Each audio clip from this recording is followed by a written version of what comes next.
보았던 호세아 5장의 말씀은 이스라엘 지도자들이 하나님을 알지 못하고 교만하여서 결국 그 나라가 멸망하게 되었음을 우리에게 말씀해 주고 있었습니다.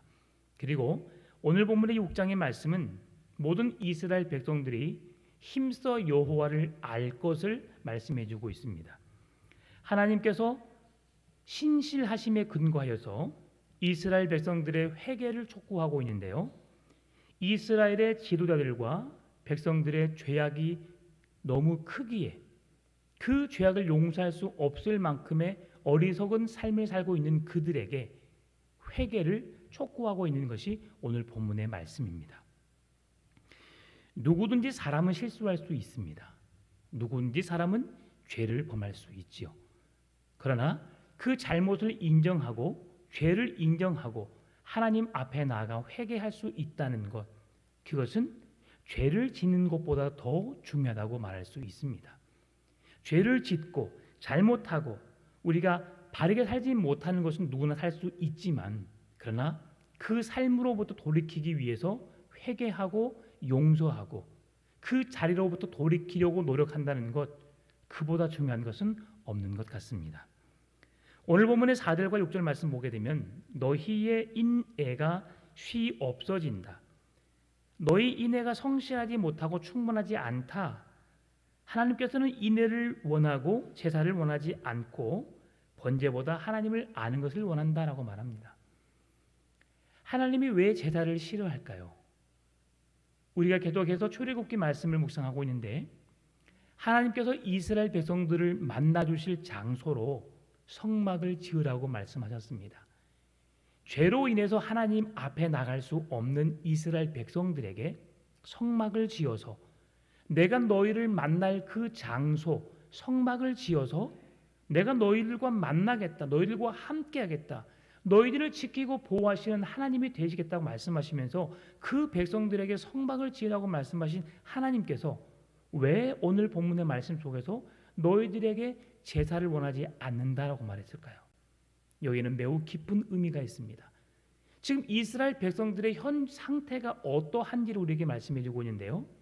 이 상황을 우리가 이해하기 위해서 함께 살펴볼 말씀이 있습니다. 이사야 1장 10절에서 17절 말씀인데요. 한번 이사야 한번 말씀 찾아볼까요? 이사야 1장 961쪽에 있습니다.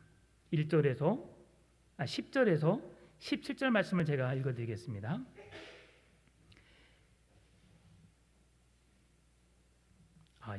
이사야죠. 이사야 1장 10절에서 17절 너희 소돔의 관원들아 여호와의 말씀을 들을지어다. 너희 고모라의 백성아 우리 하나님의 법에 귀를 기울일지어다. 여호와께서 말씀하시되 너희 무수한 재물이 내게 무엇이 유익하뇨? 나는 수장의 번제와 살찐 짐승의 기름에 배불렀고 나는 소송아지나 어린 양이나 염소의 피를 기뻐하지 아니하노라. 너희가 내 앞에 보이러 오니 이것을 누가 너희에게 요구하였느냐? 내 마당만 밟을 뿐이니라. 헛된 재물을 다시 가져오지 말라. 분향은 내가 가증히 여기는 바요 월삭과 안식일과 대회로 모이는 것도 그러하니 성회와 아울러 악을 행하는 것을 내가 견디지 못하겠노라. 내 마음이 너희의 월삭과 정한 절기를 싫어하나니 그것이 내게 무거운 짐이라. 내가 지기에 곤비하였느니라. 너희가 손을 펼 때에 내가 내 눈을 너희에게서 가리고 너희가 많이 기도할지라도 내가 듣지 아니하리니 이는 너희의 손에 피가 가득함이라. 너희는 스스로 씻으며 스스로 깨끗하게 하여 내 목전에서 너희의 악한 행실을 버리며 행악을 그치고 선행을 배우며 정의를 구하며 학대받는 자를 도와주며 고아를 위하여 신원하며 과부를 위하여 변호하라 하였느니라. 형식에 그치는 예배, 제사, 하나님께서 절대 기뻐하지 않으심을 말씀합니다. 오늘 우리가 수요일 밤이어서 예배 자리로 나왔잖아요. 그런데 수요일이기 때문에라기보다도 우리가 하나님을 만난다는 그 시간으로 정해진 시간을 내가 사모함으로 그 시간에 선포되어질 말씀을 사모하고 그 말씀의 은혜 앞으로 나아가기 위한 진실된 나의 마음, 그 예배를 사모하는 그 마음을 주님이 기뻐하신다고 말씀하고 있어요. 아무리 많은 숫 양을 드리고 아무리 많은 번제와 화목될 모든 제사를 드린다 할지라도 하나님은 그 제사를 기뻐하지 않는다. 왜 그렇습니까? 그들의 삶이 엉망이기 때문이죠.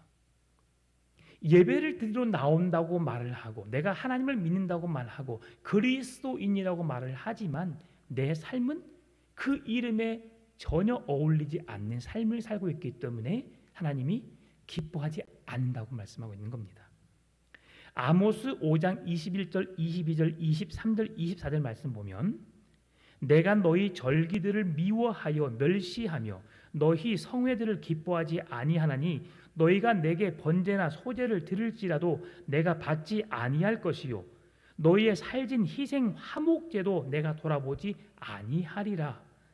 내 노래소리를 내 앞에서 그칠지어다 내 비파소리도 내가 듣지 아니하리라. 오직 정의를 물같이 공의를 마르지 않는 강같이 흐르게 할지어다. 너희들의 가식적인 하나님 앞에 온전히 서지 못한 거짓된 그런 예배 내가 절대 받고 싶지 않다라는 것입니다. 너희의 삶이 하나님을 믿는 하나님을 예배하는 너희들의 삶은 정의를 물같이 공의를 마르지 않는 강같이 흐르게 하라. 오늘 하나님이 우리에게 말씀하신 바가 뭐냐면 그리스도인이라면 하나님을 믿는 믿음의 백성이라면 그 말씀이 내 속에서 역사하도록 하나님의 말씀이 내 삶을 통해 나타나도록 하라고 말씀하시는 거예요. 예배하는 것과 헌금하는 것과 교회 봉사하는 것은 누가 보아도 정말 신실한 믿음의 사람인 것처럼 보이지만 교회를 떠난 내 삶, 많은 사람들 앞에서 행하는 내 말, 언어, 행동은 전혀 그리스도인답지 않는 모습의 삶을 살아가는 것을 향하여서 주님이 지금 그 백성들에게 말씀하고 있는 겁니다. 하나님께서 우리에게 원하시는 게 뭘까요? 미가서 6장 6절, 7절, 8절에서 말씀해 주는데요. 내가 무엇을 가지고 여호와 앞에 나아가며 높으신 하나님께 경배할까? 내가 번제물로 1년 된 송아지를 가지고 그 앞에 나아갈까? 여호와께서 천천의 숫양이나 만만의 강물 같은 기름을 기뻐하실까? 내 허물을 위하여 내 맏아들을 내 영혼의 죄로 말미암아 내 몸의 열매를 드릴까? 사람아, 주께서 선한 것이 무엇임을 내게 보이셨나니 여호와께서 내게 구하시는 것은 오직 정의를 행하며 인자를 사랑하며 겸손하게 내 하나님과 함께 행하는 것이 아니냐. 하나님이 정의롭고 정직하고 공의로우시고 인자하신 하나님께서 그 하나님 앞에 온전한 뜻을 나타내는 삶을 살아가는 것이 진정한 그리스도인의 모습이라는 것을 말씀해 주고 있습니다. 다시 말하면 우리가 하나님을 아는 것 그리고 그 하나님을 닮아가는 삶 이것이야말로 그리스도인이 살아가야 할 이유임을 우리가 신앙생활을 해야 하는 이유임을 말씀해 주고 있습니다. 한 가정에 사는 사람들은 닮습니다. 부모 그리고 부부가 닮고 부모와 자식이 닮고 형제간에 닮지요. 그들의 얼굴도 닮고 말하는 말투도 닮고 그들이 생각하는 가치관도 많이 닮습니다. 왜냐하면 늘 같은 가정에서 같은 대화 속에서 같은 생각 속에서 함께 지내기 때문에 그런 거죠.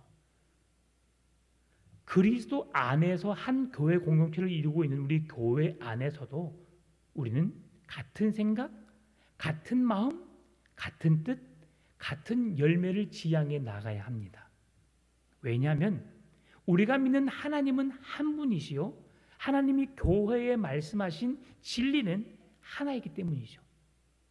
하나님은 한 분이셔서 모든 인류에게 동일한 말씀을 선포하셨지만 그 말씀을 따르고 그 뜻을 향해 나아가려고 하는 사람들은 하나님의 뜻에 합당하게 그 뜻에 맞춰서 살아가면 되는데, 내 생각을 하나님의 생각인 것 마냥 펼치기 때문에 한 분이신 하나님의 뜻을 내 스스로가 충족시키지 못하는 거죠. 왜 이런 일들이 이루어지게 될까요?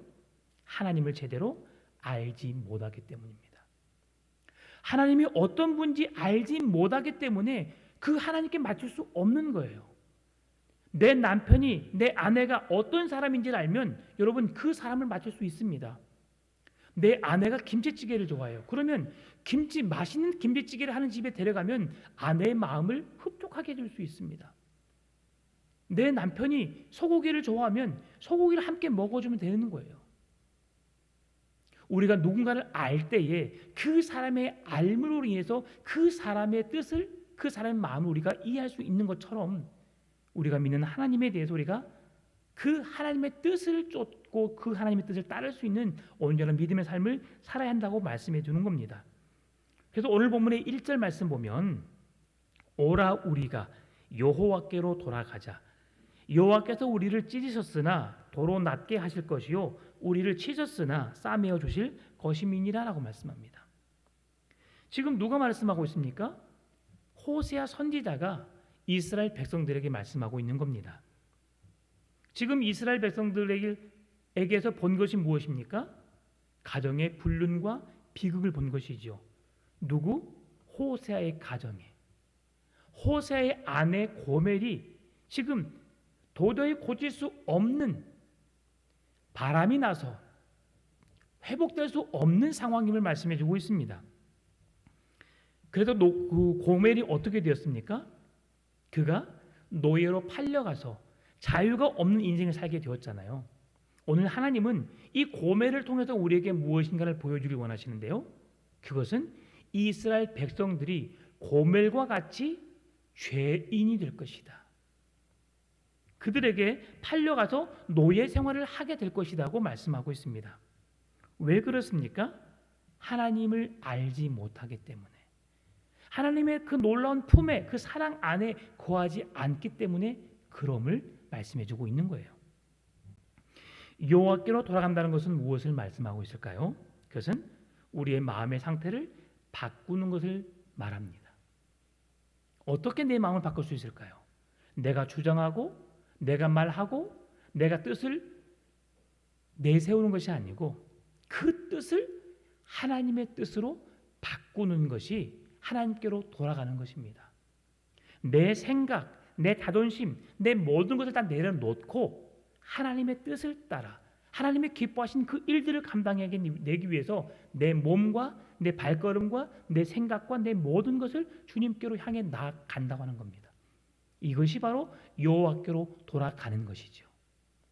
예배 자리에 앉아 있는 것, 이것이 여호와께로 돌아가는 것이 아닙니다. 하나님께 헌금을 많이 내고 여러 가지 많은 부서에서 봉사를 많이 하는 것, 이것이 여호와께로 돌아가는 것이 아닙니다. 그보다 앞서 행해야 할 게 뭐냐면 나의 진실된 마음, 하나님을 바르게 알고 그 하나님을 바르게 믿고 그 하나님을 바르게 섬길 수 있는 온전한 믿음의 삶을 살아가는 가운데 예배도 드리고 헌금도 하고 봉사도 할 것을 지금 말씀해 주고 있다고 하는 거예요. 내 마음은 세상엔 멀리 나가서 주님과 먼데 형식적으로 내 죄를 용서할 수 있는 번제, 속죄제, 화목제, 소제, 많은 제사를 드리지만 하나님은 그 예물에, 그 예배에 아무런 관심이 없다라고 말씀하세요. 왜 그렇습니까?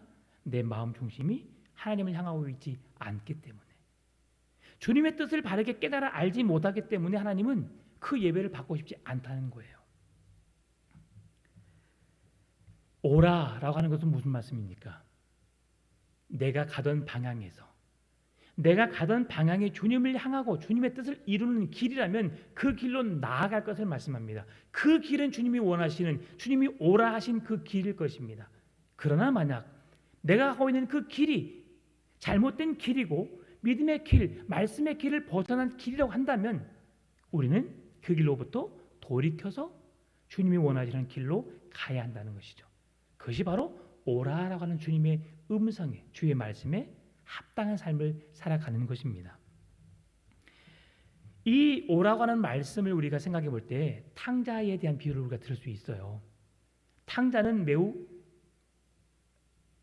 자존감이 높았던 사람인 것 같아요. 처음에는 아버지의 유산을 가지고 자기가 세상에 나가서 마음껏 쓰고 마음껏 자기가 지내고 싶은 그런 욕심에 뭔가 내가 할 수 있겠다라는 그런 자신감을 가지고 세상에 나갔습니다. 그런데 세상에서 허랑방탕하게 그 모든 걸 쓰고 나니까 그가 깨달을 수 있었던 게 있었어요. 내 지위, 내 신분, 내가 어떠한 자이고 내가 누구의 자식이고 그게 중요하지 않았습니다. 지금 나는 죽을 수밖에 없는 상황이고 내가 종의 자리를 할지라도 나는 내 아버지 집으로 돌아가야 하겠다. 왜? 아들의 신분이 아닐지라도 종으로서 그 가정을 섬긴다 할지라도 그 집에는 먹을 것이 있기 때문에 내 생명을 유지할 수 있기 때문에 여러분 우리의 생명을 살리는 건 하나님의 말씀입니다. 하나님입니다. 하나님께로 가야 합니다.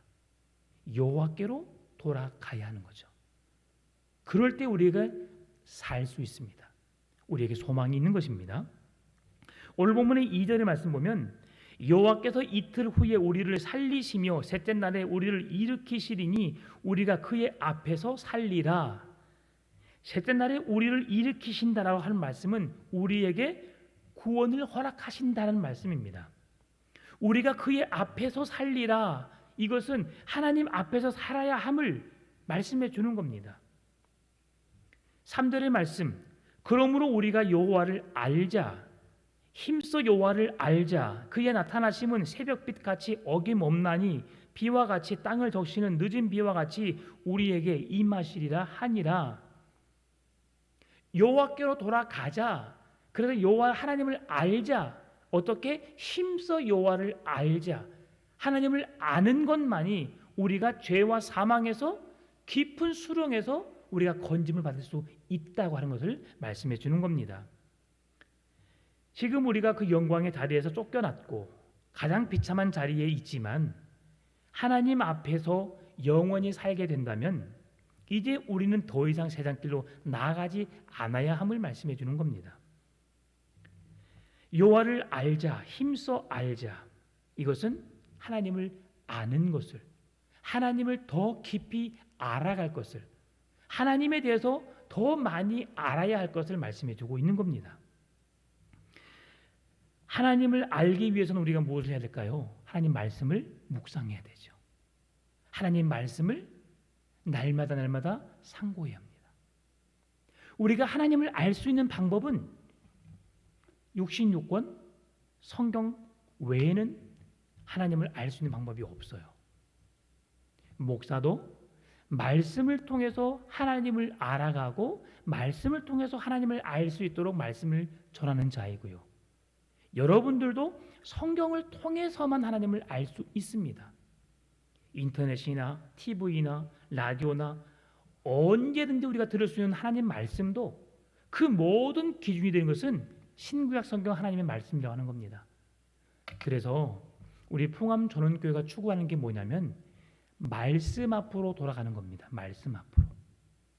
여러분 우리가 계속 작년부터 올해까지 새로운 적응을 하고 있어요. 늘 새로운 말씀들, 한 번도 들어보지 못했던 말씀들, 우리는 계속해서 어색하지만 계속 그 말씀들을 묵상하고 있습니다. 왜 그렇습니까? 하나님의 백성으로서 우리가 하나님을 바르게 알아가기 위한 노력을 하고 있는 거예요. 나 이런 말씀 알고 싶지 않아. 그냥 내가 듣기 좋은 말만 해주셨으면 좋겠어. 여러분 이것은 진정한 신앙생활이 아닙니다. 그 사람을 알기 위해서 외모만 보고 여러분 그 사람을 판단했다고는 큰 어려움을 겪을 수 있습니다. 왜 그렇습니까? 그 사람을 모르기 때문에 그런 거죠. 그 사람에 대해서 한번 실패하고 또 실패하고 나서 깨달으시렵니까? 아니면 처음부터 바르게 알고 그 사람을 대체할 수 있는 능력을 가지고 그분 앞으로 나가시렵니까? 그래서 우리는 하나님을 알아가기 위한 가장 기본적인 방법으로 말씀 앞으로 나아가야 하는 것이죠. 힘들지만 신구약 성경 말씀을 늘 묵상할 수 있기를 바랍니다. 2022년부터는 1월 1일이 되면 저는 전 교인 성경 읽기를 할 겁니다. 그래서 가장 먼저 읽으신 분들에게 선물을 드리려고 해요. 왜? 우리가 하나님을 알아야 하니까. 그래서 1등에서 10등까지만 제가 선물을 준비해서 드릴 거예요. 이제 내년 연간 계획에 세워서 그 일을 시작할 겁니다. 매년 새해가 되면 우리 교회는 성경을 1독을 읽고 시작하도록, 그래서 1월 안에 성경을 한 권을 읽고 시작하도록, 그리고 매일매일 접하는 성경의 말씀을 통해서 우리가 그 하나님을 더욱 깊이 알아갈 수 있는 그런 시간을 갖기를 원합니다. 이렇게 살아가는 것이 우리가 진정한 그리스도인으로서 하나님을 알아가기 위한 가장 기본적인 삶을 살기 위해서 노력하는 것이라고 생각하기 때문에 그런 겁니다. 호세아는 오늘 본문에서 두 가지 비유를 말씀해 주고 있는데요. 3절에서 하나님은 새벽빛 같이 어김없나니 비와 같이 땅을 적시는 늦은 비와 같이 우리에게 임하시리라 라고 말씀하시는데요. 새벽빛은 칠흑 같은 어두움을 뚫고 조용한 광명을 비추는 빛이라고 할 수 있습니다. 그 빛이 이르게 되면 언제 어두워냐는 듯이 온 대지가 밝게 비추게 되는 것이죠. 우리는 빛 대신 예수 그리스도, 빛이신 하나님 앞으로 나아가야 합니다. 왜 그렇습니까? 어두움을 밝게 비칠 수 있는, 우리의 더럽고 추악한 모든 죄악들이 밝게 드러나게 하실 하나님 앞으로 나아가야 하기 때문에 그렇습니다. 하나님 앞에 서야만이, 말씀 앞에 서야만이 우리의 부족함을, 연약함을, 우리의 죄악됨을 깨달을 수 있기 때문에 그렇습니다. 하나님은 진심으로 구하는 자에게 언제나 신실하신 분이셨습니다. 진심으로 하나님을 구할 때 하나님은 언제든지 우리를 만나 주신 분이셨어요. 어떠한 형편에 있든지 간에. 그 대표적인 인물이 다윗 아니겠습니까? 내가 사망의 음침한 골짜기에 거할지라도 해를 두려워하지 않을 것은 주께서 나와 함께 하십니다. 여러분 날마다 주님과 동행의 삶을 살고 계십니까? 기쁘고 즐겁고 내가 어떤 상황에서든지 주님이 나와 함께 하심을 믿으십니까? 우리가 하나님 앞에 어떤 모습으로 나와야 하면 하나님 앞에 언제나 진실되어야 하거든요. 그 진실된 모습은 내가 슬프고 고통스럽고 괴로울 때도 주님, 내 마음이 심히도 괴롭습니다. 어렵습니다. 힘이 듭니다. 있는 모습 그대로 나와서 주님 앞에 서게 되는 거예요. 내가 기쁘고 즐겁고 감사한 일이 있으면 그 모습 그대로 하나님 앞에 가지고 나아가는 것이지요. 누군가에게 꾸밈을 가지고 누군가에게 감추고 내 진실된 모습이 아닌 거짓된 모습을 보인다는 것, 만약 그것이 드러나게 되면 우리는 수습하기 쉽지 않을 겁니다. 하나님 앞에서 목사라는 탈을 쓰고 거짓되고 추악하고 더러운 삶을 살면 사람 앞에서는 그 모습을 숨길 수 있겠지만 결국 하나님 앞에서 다 드러날 수밖에 없거든요. 교회 안에서 성도로서 삶을 살아가지만 우리가 하나님 앞에서 서야 할 그때를 바라보면서 우리는 늘 정직하고 진실되게 서야 하는 것입니다. 예수님이 땅에 오셔서 우리의 죄를 담당해 주시기 위해서 십자가에 못 박혀 죽으시고 부활 승천하심으로 우리에게 성령을 선물로 주셨잖아요. 이 성령을 선물로 주신 것을 오늘 3절에서 말씀해 주고 있는 늦은 비의 은혜입니다. 이 이스라엘 지역에는 두 번의 비가 옵니다. 이른 비와 늦은 비거든요. 이 이른 비와 늦은 비는 언제 오느냐? 이 늦은 비는 봄에 옵니다. 봄에 3월이나 4월, 5월. 이른 비는 겨울입니다. 10월, 11월 때로 옵니다. 우리는 이른 비라고 하면 3월, 4월에 오는 비, 늦은 비라고 하면 9월, 10월에 오는 비. 왜? 우리는 10월에, 11월에, 9월, 10월, 11월에 추수하기 때문에. 근데 이스라엘 기후는 반대입니다. 그래서 10월, 11월에 이른 비가 오고 3월, 4월, 5월에 곡식을 잘 맺을 수 있는 그런 늦은 비가 오게 되거든요. 그런데 이 늦은 비는 풍성한 비입니다. 땅을 촉촉히 젖게 하는 비거든요. 영양분을 마음껏 흡수하여서 열매가 꽉꽉 찰 수 있도록 그 열매를 찰 수 있을 만큼의 충분한 비를 말씀해 주고 있는데요. 이것을 성령님의 은혜라고 성경에서 우리에게 말씀해 주고 있는 겁니다. 우리의 머리끝부터 발바닥 끝까지 성령님의 은혜로 꽉꽉 채워줄 수 있도록 늦은 비의 은혜를 주시겠다는 거죠. 어떤 사람에게? 힘써 여호와를 알기를 원하는 자들에게. 그래서 내 안에 계신 성령님으로 인하여서 우리가 날마다 정직하기 위해서, 진실되기 위해서, 거룩한 삶을 살기 위해서 힘써야 한다는 것입니다. 오늘 본문의 4절입니다. 에브라임아 내가 내게 어떻게 하랴, 유다야 내가 내게 어떻게 하랴, 너희의 인애가 아침 구름이나 쉬 없어지는 이슬 같도다. 여기서 인애라고 하는 것은 무엇입니까? 하나님을 향한 그 사랑을 의미합니다. 그런데 그 사랑이 아침 구름이나 쉬 없어지는 이슬 같도다. 여기서 아침 구름이라고 했는데 이 구름을 안개라고 표현하였습니다. 안개, 아침에 자욱하게 안개가 끼지만 그 안개가 쉬 사라짐 같이 새벽에 맺힌 이슬이, 이런 나무에 이슬이 맺히지만 햇볕이 딱 비치게 되면 그 이슬은 언제 있었냐는 듯이 사라져버리는 것이 이슬의 존재입니다. 마찬가지로 그들에게 하나님의 사랑이 있어야 되는데, 하나님의 풍성한 은혜가 있어야 되는데, 그렇게 있는 것처럼 자욱히 가려지는 안개로 인해서 그들이 풍족한 것 같고 다 누리는 것 같았지만, 말씀대로 살아가는 것 같았지만, 안개가 사라지고 나니까, 이슬이 사라지고 나니까 그들의 거짓된 모습이, 그들의 실태가 그대로 드러나게 되는 것을 말씀해 주고 있는 겁니다. 회개하고 뉘우쳐야 하는데, 하나님 거룩하신 말씀 앞으로 나와야 하는데 백성들이 아직도 깨닫지 못하고 그 자리로 나오지 못하고 있음을 말씀해 주는 겁니다.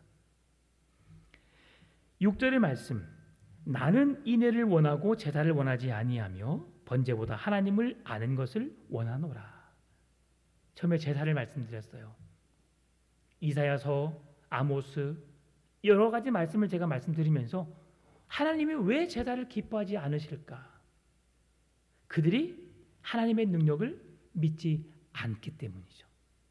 하나님을 온전히 신뢰하지 않기 때문에 그 말씀의 은혜를 누리지 못하는 거예요. 제사는 어떤 의미가 있습니까? 우리의 죄에 대한 용서입니다. 그런데 이 제사를 드리는 이스라엘 백성들에게 있어서 제사장들은 백성들로 하여금 죄를 짓게 만들었고, 그 백성들은 죄를 지음으로 인해서 내가 화목제물을 드리고 속죄 제사를 드리고 내가 번제를 드리고 많은 제사를 드림으로 인해서 내가 하나님 앞에 거룩하게 되었다라고 형식적인 제사를 드리는 것을 우리가 지금 지난 시간의 말씀을 통해서 살펴보게 되었잖아요. 제사장들은 백성들이 죄를 범하면 범할수록 그들이 가질 수 있는 물질적인 풍요로움이 더 많아지니까 백성들로 하여금 죄를 짓도록 독려했다고 말씀을 드렸었잖아요. 여러분, 왜 하나님의 제사가 아닌 인애를 원하실까요? 번제가 아닌 하나님을 아는 지식을 원하셨을까요? 그것은 신실한 사랑, 진실한 사랑, 하나님 앞에 부끄럽지 않는 모습으로 서기를 원하셨기 때문입니다. 이 세상을 지배하는 것은 이기적인 사랑입니다. 변덕스러운 사랑이기 쉽습니다. 그러나 하나님께서 원하시는 사랑은 희생적인 사랑이요 지속적인 사랑을 원하시는 것이죠. 왜 그렇습니까? 우리의 삶이, 예배와 삶이 분리되기 때문에 교회 안에서만 거룩하고 나아가서는 거룩하지 않기 때문에 하나님이 우리의 예배를 기뻐 받지 않는다는 것이죠. 예배와 삶은 절대로 분리되어서는 안 되는 것입니다. 그래서 사무엘이 말합니다. 순종이 제사보다 낫고 듣는 것이 소량의 기름보다 나으니라고 외쳤던 이유가 바로 여기에 있었던 것이죠. 하나님은 이스라엘 백성들의 번제물로 지탱하시는 분이 아닙니다.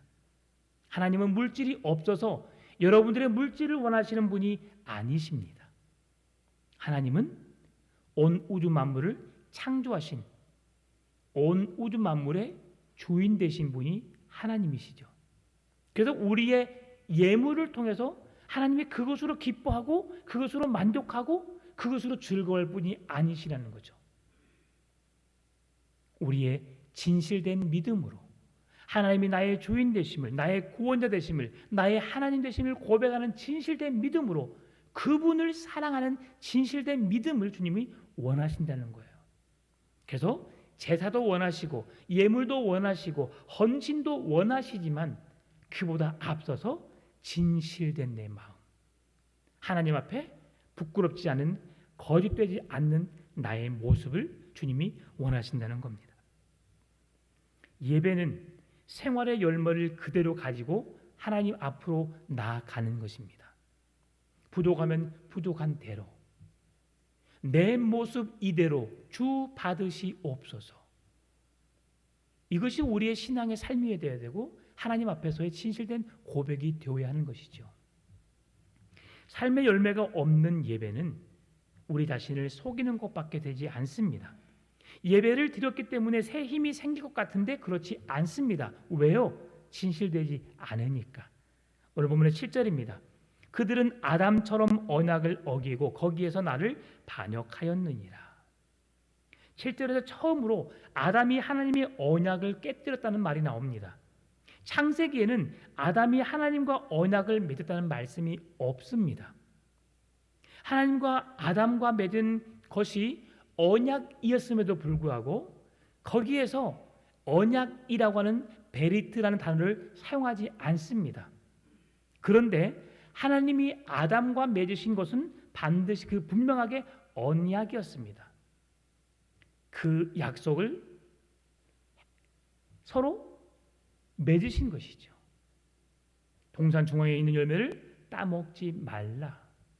하나님의 일반적인 약속이고 하나님의 일방적인 언약일 수 있겠지만 분명히 아담과 하와의 약속이었습니다. 그런데 그들은 그 약속을 지키지 못했지요. 그 약속을 지키지 못함으로 인해서 어떻게 되었습니까? 그들은 하나님의 에덴 동산에서 추방을 당하게 되었죠. 왜 이들이 하나님의 약속을 어기고 그곳으로부터 추방을 당할 수밖에 없었을까요? 하나님이 어떤 분이신지 충분히 알지 못했기 때문입니다. 하나님이 어떤 분이신지를 알았더라면 그들은 사단의 유혹에 넘어가지 않았을 것입니다. 오늘 우리가 세상과 짝하고 죄와 짝하고 우리 마음대로 살아가는 이유는 하나님이 어떤 분이신지를 모르기 때문에 그렇습니다. 하나님은 사랑의 하나님이십니다. 하나님은 우리를 구원하기를 기뻐하시는 분이십니다. 그러나 죄에 대해서는 반드시 심판하시고 죄에 대해서는 반드시 그 대가를 물으시고 지불하게 하시는 분이 하나님이시거든요. 그래서 동이 서에서 먼 것처럼 우리의 삶이 죄로부터 멀어지게 하여 주시고라고 하는 기도가 생기는 거예요. 죄로부터 거룩하게 구별된 백성으로 살아갈 때에 하나님 앞에서 심판을 면할 수 있는 겁니다. 이스라엘의 죄는 크게 두 가지였습니다. 하나는 감춰져 있는 죄였고요. 또 다른 하나는 완전히 드러나는 죄였어요. 그러면 이들에게 감춰져 있었던 죄는 철저하게 은닉되어져서 아무도 알지 못하는 죄였습니다. 그리고 완전히 드러난 죄는 이 죄를 지었기 때문에 사람들이 죄로 알지도 못하고 죄가 너무 세상에 가득하다 보니까 이게 죄인지 아닌지 구분하지 못하는 세상에 드러난 죄를 말해주고 있습니다.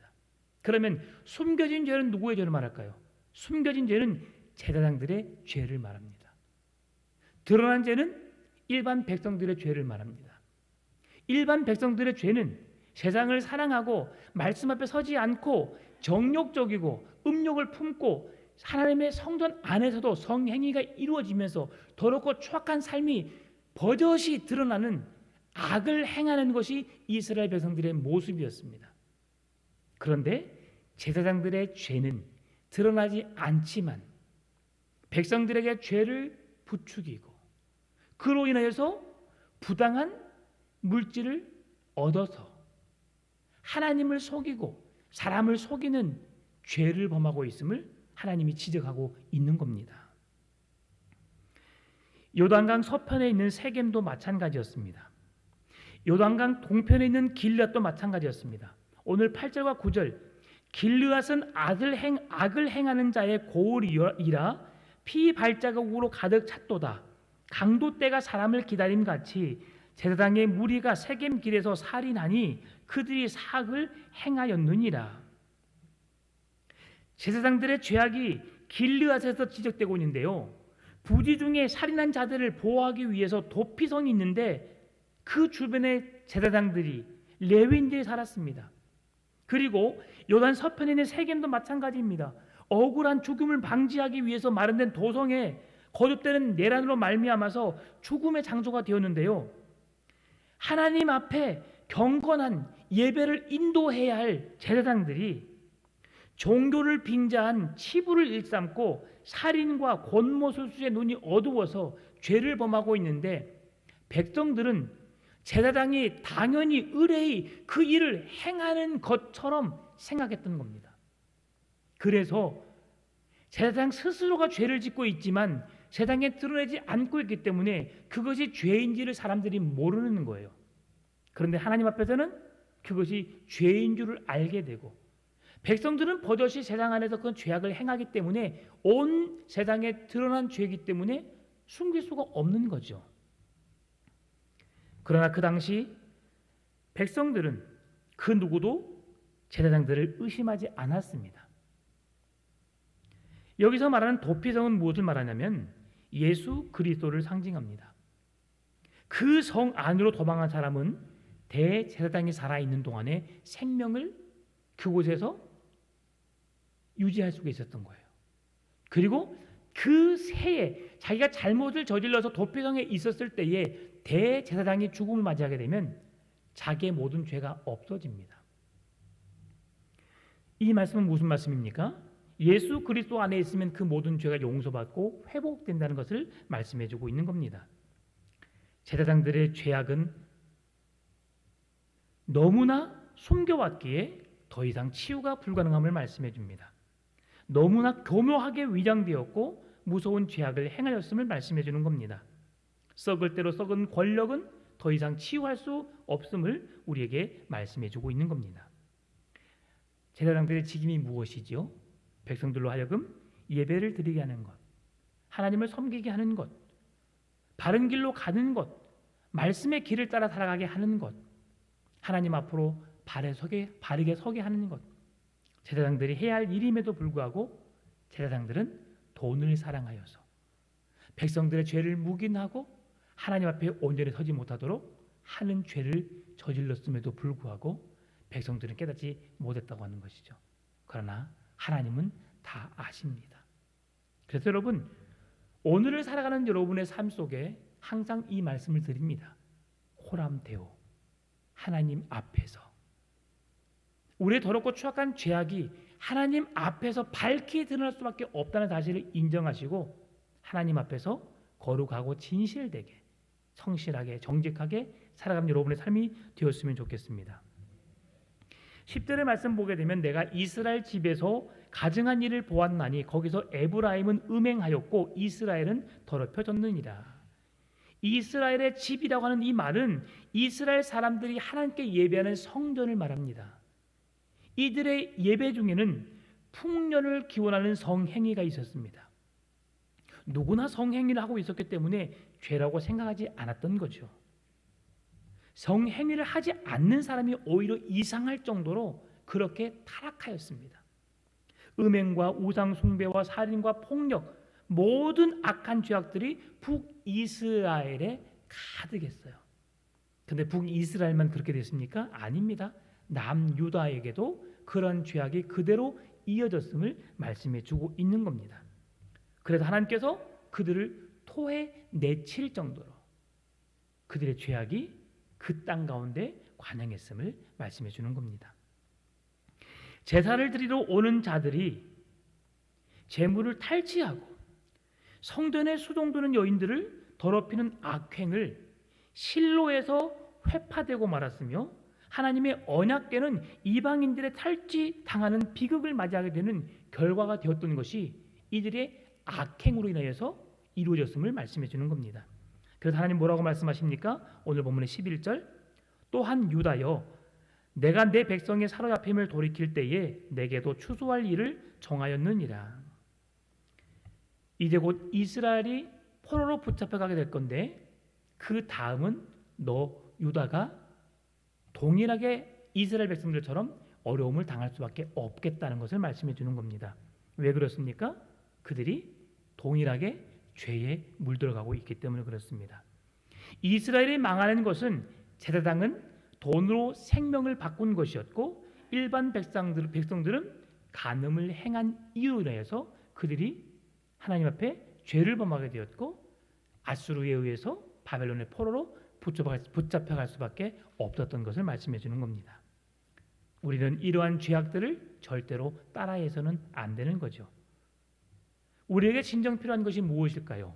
오늘 본문의 말씀을 통해서 우리가 깨달을 수 있는 것은 하나님 앞에서 겸손함과 진실된 마음, 그리고 하나님의 인애로 범사의 주님을 인정하고 하나님의 그 넓으신 사랑 앞으로 나아가는 것, 하나님을 더욱 알아가기 위해서 말씀을 묵상하고 그 하나님 앞에 거짓된 가식된 삶을 살아가는 것이 아니고 진실된 삶을 살아가는 것, 우리의 인생이 나그네요 이방인이라는 사실을 기억하고 여호와 하나님을 알기를 힘써 지키고 희생적인 책임적인 사랑을 우리 이웃들에게 나타내면서 무늬만 그리스도인이 아니라 진정한 그리스도인의 삶을 살아내는 것이 오늘 우리들이 살아가야 할 이유라는 것을 오늘 본문을 통해서 말씀해 주고 있습니다.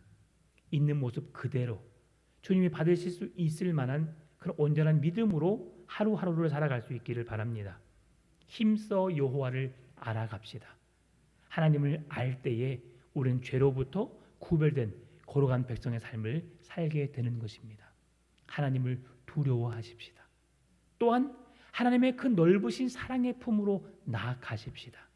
하나님을 바르게 알고 바르게 이해하고 그 알게 된 하나님을 내 삶을 통해 내 신앙을 통해 마음껏 사람들에게 보일 수 있는 온전한 그리스도인으로 날마다 삶을 살아갈 수 있게 되기를 주의 이름으로 축원합니다. 참 좋으신 아버지 하나님, 이스라엘 백성들이 수많은 죄악을 범하며 날마다 하나님의 마음을 아프게 했습니다. 그러한 백성들에게 죄를 뉘우치고 하나님 앞으로 돌아오도록 정직과 진실로 공의로 인애로 힘써 여호와를 알고 그 말씀을 지켜 행하기를 원하셨던 주의 말씀을 깨달아 알게 하여 주옵소서. 하나님이 어떤 분이신지 알 때에 우리는 죄악된 삶으로부터 구별되어 거룩한 하나님의 백성다운 삶을 살아가야 할 줄 믿습니다.